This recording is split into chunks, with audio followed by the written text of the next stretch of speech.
these communities where we are generally seeing low vaccine uptake. With the Delta variant showing no signs of slowing, the White House is at a crossroads, trying to spark new interest in vaccinations without alarming those who've been vaccinated for months. So, I worked yesterday, and because of the way I parked my other car, I drove that car to work, and my other car is an S2000, and it started to rain randomly, and I decided to fuck around on my way home, and I broke an axle. It's just another clear sign of why I need to only drive my daily to work as I should. So that's the last straw. I'm never going to do that again. And also, I drove very, very offensively this last tank just because I was really frustrated with work and just in one of those moods where I felt like driving extra hard. And also, no bullshit, I kind of wanted to see what the gas mileage is like when I drive aggressively, because I just came off of my best tank of gas, which is 27 miles to the gallon. And driving like a dickhead, it dropped down to 23 miles a gallon. So now we're gonna go back to driving normal. So my first work to home was 30 minutes. My first home to work was 30 minutes.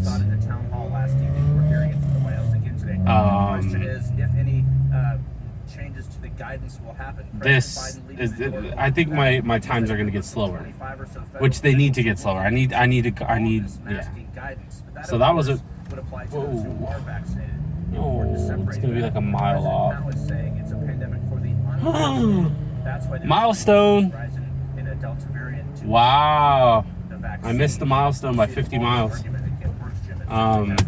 So right here, I would accelerate like a dick just to stay ahead of this Accord. But you know what? Who cares? Who cares? If people get in front of us, they get in front of us. And if people want to pass us, they can pass us. The View is not a fast vehicle. It's a commuter SUV. And you know what? All these SUVs flying by me with their V8s, they're getting like 12 miles to the gallon. And what makes the View cool is its gas mileage. And so I'm going to, you know, take advantage of what's cool about this View and just enjoy the drive. Oh my God.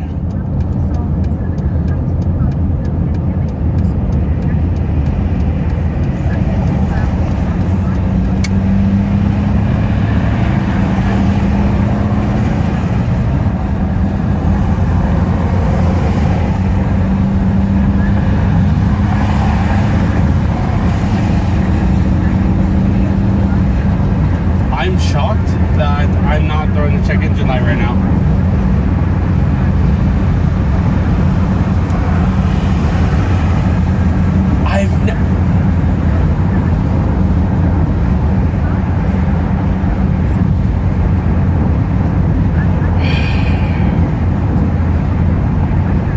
Wow. Well, I caught that on video.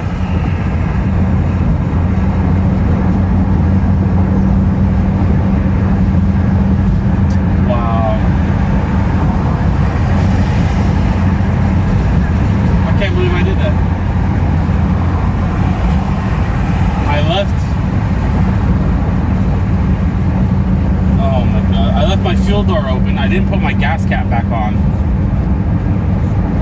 I've never in my entire life of driving, I've been driving for 13 years and I've never done that. And I think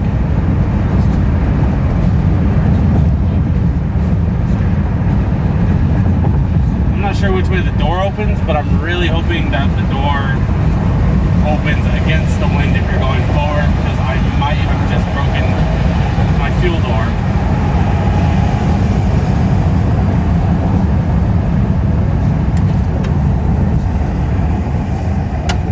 Fucking nonsense. Son of a... I can't believe I did that.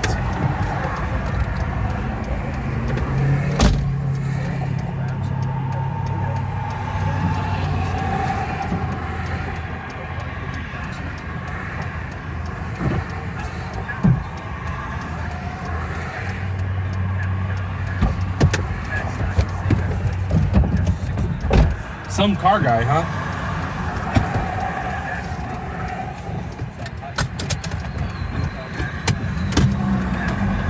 I've beaten professional race car drivers. I've podiumed in a fucking racing series. Twice I've come in second in the Nissan Challenge. And I forget to put my fuel cap back on.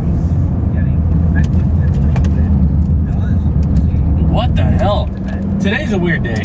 Today is just a weird day in general because I misjudged my fuel. Well, no, yes and no.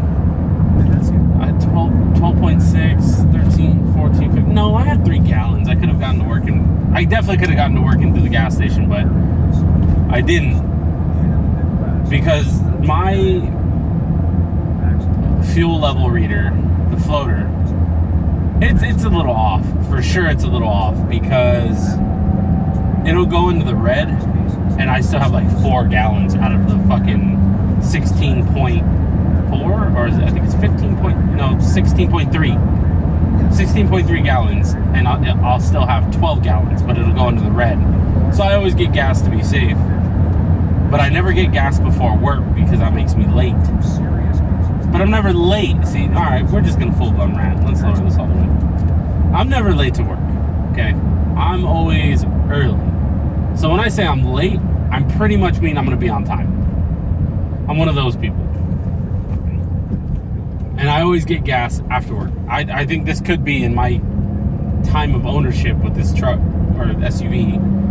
I think this is the first time I ever got gas before work, which is weird. Okay, so like where I live, there's a bunch of regular gas stations, Shell, Chevrons, but just whatever. Regular gas stations that cost a lot of money because I live in California to get gas. But there's a special gas station called Silvas in Ventura. And that gas station has no employees. You just pull up, put your card in, pump your own gas, go about your business. And because there's no overhead there, the gas there is really, really, really cheap. And I always go there. And when I say cheap, I mean like a 30 cents per gallon difference. But because, basically what happened today was since I broke the S2000, I needed to go to the store to pick up a ball joint removal tool so I can remove my axle and take it with me to AutoZone tomorrow when my axle gets there so I can get it for free because I have it under warranty. But I have like really severe social anxiety and I literally freak out when I go places alone. It's really weird, right? And yesterday, my friend just happened to ask me to work on his car today, and I told him I would, but I hadn't broken my S2000 yet. So, oh my god, the fucking train, dude! Jesus. Anyway, so at first I was like, nah, I can't, man. I broke my car. I woke up late, and I was like, I can't. And then I realized, you know what? He can go with me to the auto parts store, so fuck it. I was like, you know what? Yeah, I'll work on your car, man. He thought he needed a new O2 sensor, so he needed to go to the auto parts store anyway to get an O2 sensor, and I needed to buy a new jug of oil for this because tomorrow we're doing an oil change on this, and I'll do a how-to video on it. And my fuel was above the red, but driving through the city to the auto parts store and back put me in the red apparently, but it really wasn't. It was only 12 gallons. So anyway, yeah, so just a weird busy. I'm never busy before work. I always make sure to not be busy before work because it like throws your day off, like how mine is thrown off. So damn. I really hope we get good gas mileage. If there's anyone who ends up watching this, like some person who loves the Saturn Vue like I do, and is just curious and just like I like watching people's random drives to work, I watch people drive cars. I'm weird. But the world is so big, maybe there's another weird person and you're watching this and you're listening to this. And I'm ranting to you.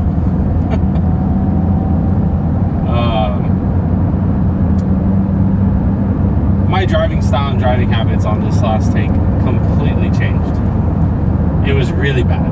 Really bad. I was shifting really fast. Like, this isn't a sports car, you know, it's not my S2000 where it's, you know, 1, 2, 3, 4. But that's how I was driving the View. Now, typically when I drive the View, it's 1, 2, 3. Because, you know, I don't care about people passing me and flying by me. I'm driving to work. Fuck you, you know. And I usually, to save gas, I don't use the air. I don't open the windows. Like, I'm not hyper miling, but I'm trying to prove that I've had this obsession with trying to get the most mileage I can out of this thing. And 27 is beyond what they could do brand new. So I'm pretty happy about that. And I decided to drive polar opposite. Just polar opposite. And just hammer it. And just fucking not let anyone pick on me and not let anyone pass me or get in or cut me off. Because typically when I'm in the View, I let everyone do what they want. As long as I get to my destination safely, I don't care. But I decided to drive offensively, like I said. So, instead of, I do 60 on this road with cruise control on. Then once I pass this light, I'm officially on the PCH where the speed limit is 65, so I set my cruise control to 70. But last week, I did 65 on the main street, 75 here, and then normally when I get onto the twisty part of the PCH, I drop down to 60, but I was dropping down to 65. And then when we get to the end of the twisty part of the PCH and go back to like kind of straightish, where you're next to the beach area, I went with however fast I needed to go to stay ahead of traffic. I wanted to be the first car in the pack. I just decided, like, I'm gonna be the first car in the pack. Fuck everyone. And there's something about this section of road that, let's say this guy up here, this truck, his plan was to go 65. And that's what he always does. But he sees me closing in on him at 70. And even though it's no problem for us to just be doing what we're doing and mind our own business, he'll bump it up to 80 to stay ahead of me. And then most other people will go, oh, you're doing 80, I'll do 85. And then you end up, you know, whoever has the balls to go 95, however fast you need to go, right? So I was getting involved with that. Normally in the View, I just watch people do it. And they're like, look at this fucking idiot. Look at this fucking idiot. I'm obsessed with getting gas mileage in this because I feel like the only other little SUVs, or the only other SUVs that can compete with this. Okay, so the way I judge what can compete with this and what cannot is, one, it has to be an SUV, period. No matter what. I don't care if it's full size or small, it has to be an SUV. 2, it can't be a hybrid, and 3, it can't be the V6 or V8 because that's just not fair to compare. You can't compare a View to a Tahoe because the Tahoe is going to get 12, and at best it'll get 14, 15.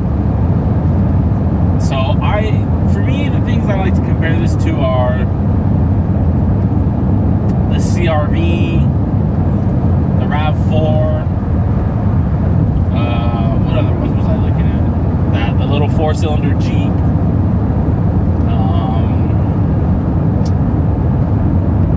You know which one I've never looked into? My friend used to have one. I'm gonna have to look into it. I think he had a Terrain. He had a GMC Terrain. I'm gonna look up the gas mileage on that because the Terrain is technically the successor to this.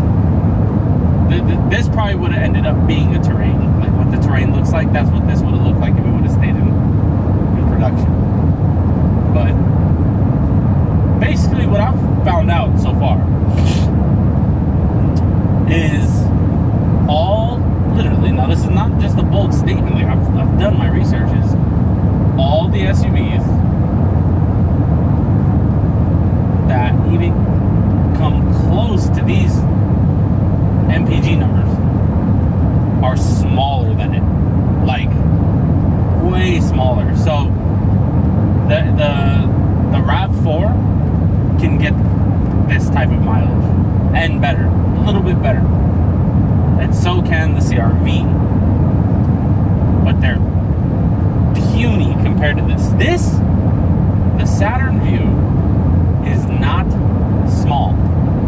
It's not small. My coworker has a Jeep. I forget which Jeep he has, but he thought his Jeep was pretty big. And then we parked next to each other one night, and we looked at each other's SUVs, and I was like, the Vue is way bigger than your Jeep, isn't it? And he's like, holy shit, yeah, it is. And like, this thing has insane amounts of interior room. Like, I'm 6 feet tall. If I put the seat back all the way back, I can't even reach the pedals.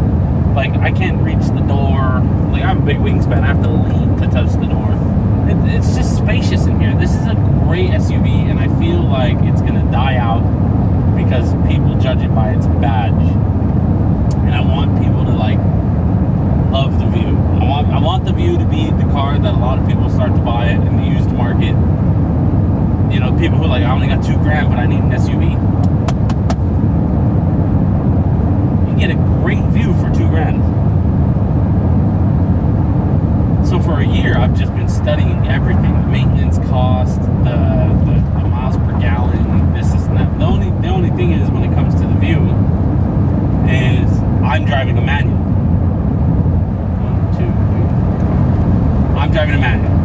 From what I hear, the automatics are a little worse on gas and not as reliable. So apparently the automatic is a little flimsy, the CVT transmission. Because that's like a first-gen CVT, so of course it's going to have issues. But this is just a good old-fashioned manual transmission, 5-speed. Nothing special, just a clutch pedal and a shift knob or a shifter. So, but that's what makes this SUV great, I think.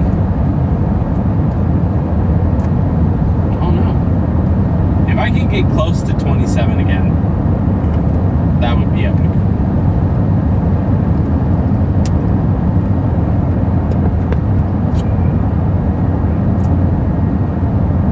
So after a year of driving, the Vue got 24.3 total MPGs. And I don't know, I think maybe it's because I'm older, and I don't really focus on new cars very much. I bet you there's because, for example, my friend's aunt has a Honda CR-V, but the new one, like the 2019 CR-V, and that thing easily got 30 miles to the gallon on the same trip, because he used to work with me. Same drive. Same exact drive where I get 24, he would get 30. But how long would you have to drive that? 6 miles per gallon difference to make up the cost of a $30,000 SUV to this $2,000 SUV.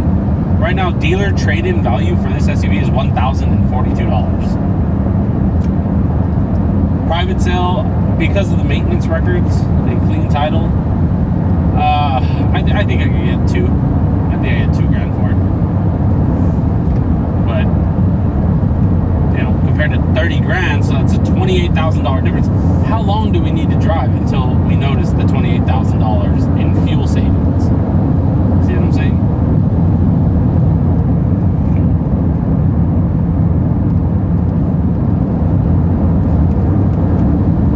There's more to factor in, like the fact that the CR-V probably gets free oil changes at the dealership for a year or so, and I have to change my own oil, stuff like that. I don't know. I enjoyed the ownership of a regular car very much, and I think it's because I spent most of my life owning race cars instead of a daily. So it's nice to just have a workhorse. And it's nice to pamper your workhorse because it's your workhorse. It deserves to be taken care of. So with that, last tank of gas, and then this 57-mile round trip to work and back, I think I will have driven 3,100 miles. I change my oil every 3,000 miles. Now, they say new cars go 5 to 6, 7, 8,000 miles. That's awesome. Good for them. But I don't trust that. I don't trust that. This is an older car. So I just do every 3K, every 3,000 miles, because I track my mileage, I track my miles driven. So 3,000 miles. I think I've gone up to like 3,300 miles, but that's as much as I'll push it. And I mean, realistically, I just checked the oil today. The oil levels, the oil doesn't look bad at all. The oil still looks pretty golden, getting dark. It's dark, but it's not black. Like, it's not bad. And I just feel like it's just the healthy maintenance and healthy habits to change your oil super regularly. Ahead of schedule is better than behind schedule. There's literally no negative effects to changing your oil too much. You can always change your oil. You can change your oil once a month if you felt like it. Every 500 miles you change your oil. Nothing will happen except a fucking very clean, well-kept engine. Internals, like your engine internals, thank you. Nothing wrong with that. Crazy expensive and not practical. I'm just saying you could do that. But what you can't do is drive 20,000 miles without an oil change, without probably having some negative effects. So that's all I'm saying. So like, what I really don't like is when people buy old cars. Like, it sucks to say this, but the View is now old. This is an 04 and it's 2021, and the View is now old. So I hate when people want a lot from something they spend a little for. Like, I see this all the time as a car person, right? For example, in the S2000 forums all the time, there's always, I've got 15 grand, I'm looking for a low mile clean title, must be AP2. And they have like an attitude about it, like, not a cent more. Like, whatever. And it's just like, dude, you want. You're not going to get that for with the money you have. You're not going to get that. You're not going to get that. And the cars you can't afford, you hate. And it's funny because a lot of cars that are salvage titled but well kept, they're awesome. I'll buy a salvage title car, no problem. No problem. The only thing I think is when it's a salvage title, is the chassis fine? Is it bent? No. Good, I'm going to get a car for cheap. Whatever. I'm just one of those people. But when it comes to like something like this, people who might be in the market for a $2,000 SUV, right? Well, I need this thing to get me to work and back. It'll do that. And I need it, to pick up the kids. It'll do that. And I need it to get me to the store and back. It will do that. And sometimes I visit my family in a different city. It will definitely fucking do that. But, when you first make your purchase, do the maintenance on it to ensure it will do those things easily and efficiently. So if you buy it and it seems like the alignment is off, don't bitch. It's not the car's fault. It happens over time. Get a fucking alignment. Get a new set of tires. Tires aren't expensive. They're just not. People like to make things seem like they're expensive, but I got this set of tires. Brand new, all around, mounted and balanced at Tire Rack? No, either America's Tire Rack. I don't know, I have the receipt in there. But it was like barely $300. Just over $300. Installed. Cheap. That's so cheap. They're fucking tires. They're like... And there's those people like, oh, tires are so expensive. Well, why don't you get like these? No, it's a cheap brand. I need to be on some Dunlops. Okay, well, Dunlops are gonna cost you a fucking arm and a leg. Like, you get what you pay for, bitch. No, it's an all look. When you live in fucking California and it's dry 98% of the time, as long as you're on an all season, you're fine. You're fine. I drive the PCH 5 days a week. Twisty PCH, and I go 5 over the limit. I'm always going faster than most people. There's no problem. I don't have extra wear. They don't have bad traction. I've driven through the rain. It's fine. I've driven in the dirt. They're fine. You don't need to make life more difficult on yourself by being too good for stuff. You know, this is a cheaper. I literally needed a set of tires because the set of tires that were on here were the ones my aunt bought like 6 years ago, and they were Michelin's. I don't know which Michelin's they were. Michelin, I forget, whatever. And she had the wrong fucking size on here. She had 235s. The proper size is a 215. But anyway, I digress. I need tires. I found out that the stock tire size for the 2.2 liter base model 5-speed manual View is a 215 70 16. So I went to their website, whatever tire place, and I said tires and sort by price. And I did price low to high, and I just picked the cheapest set. And these were like on clearance or something, some sort of discount thing, because no one's buying them. Got a fucking killer deal on a fresh set of tires. People think like, oh, you know, they're gonna be cheap. I'm just gonna buy used tires. No, because those used tires are gonna be cracked and they're gonna be close to the wear bar. Because you could legally sell used tires as long as they're close to the wear bar, meaning they can be millimeters from the wear bar, and it's legal to sell them, but you only get a couple months out of them. You know, it doesn't make any sense. And things like oil changes. Oh, I only use Mobil 1 because Mobil 1. No, stop.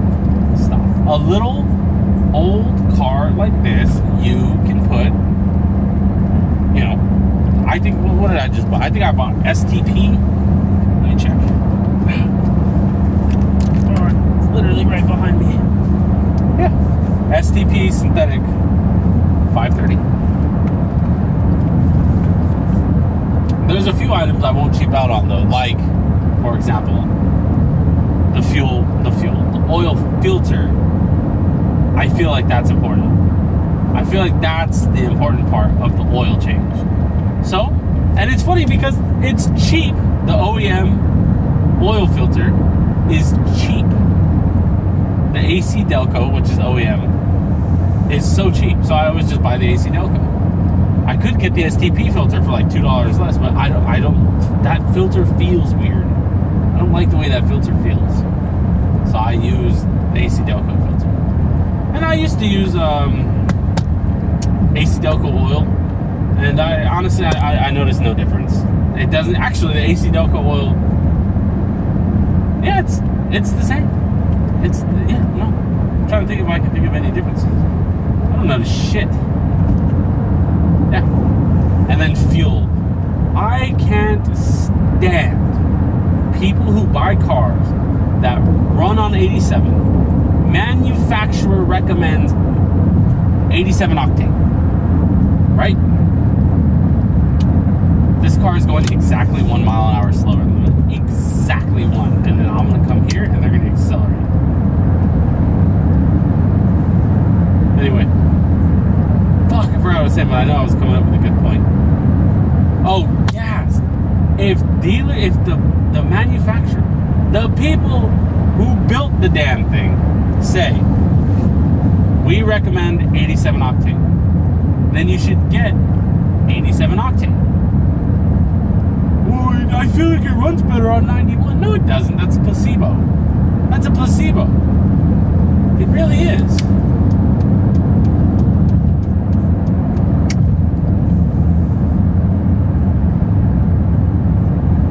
It's a placebo. Period. Oh, I like to do 89 because it's in between. 91 isn't best. 91 is just a higher octane rating for cars that require higher octane, like high performance engines, V8s, turbocharged engines, so on and so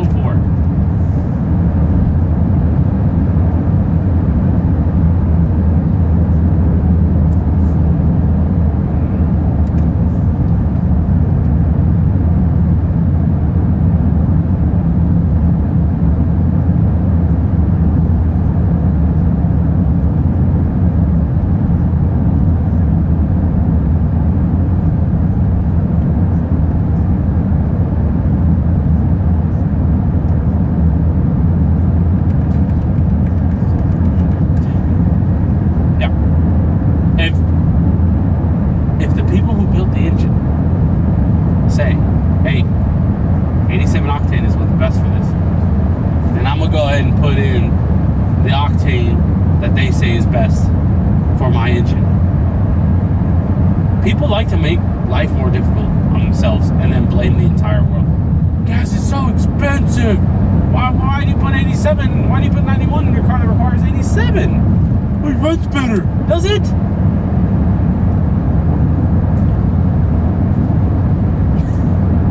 Just because it's a higher number doesn't mean it's better. Jesus. Brakes, yeah, I don't cheap out on brakes because that I feel like those are, you know. I know, because I race cars, I know that a lower quality brake pad will kill itself a lot faster.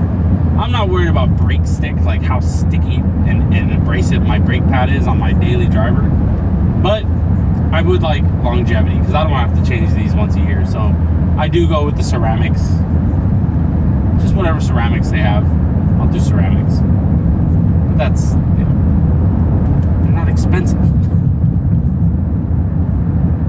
It's not like I go and buy, like, I need Brembo ceramic brake pads. But no.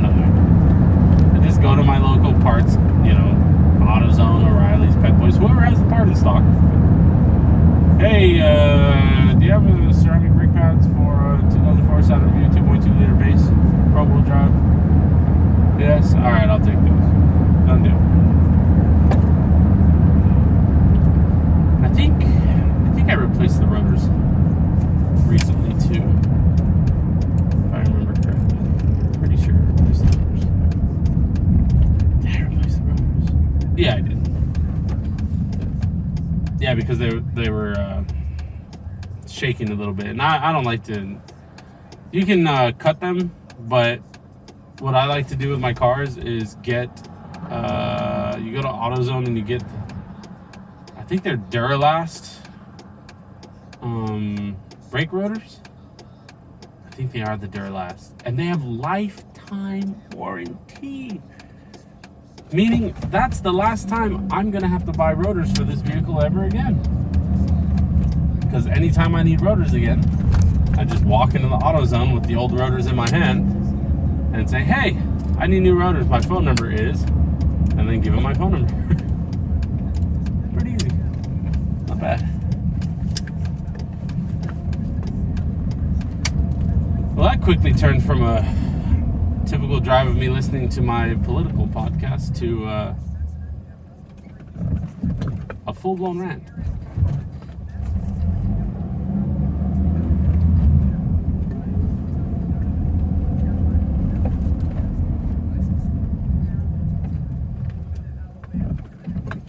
Nice. My bad.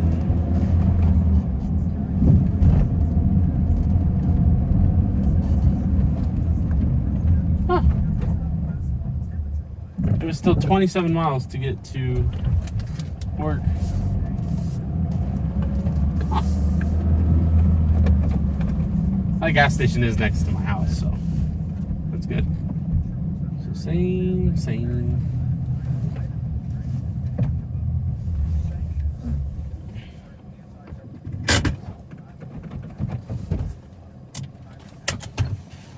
That guy not even parking a parking space?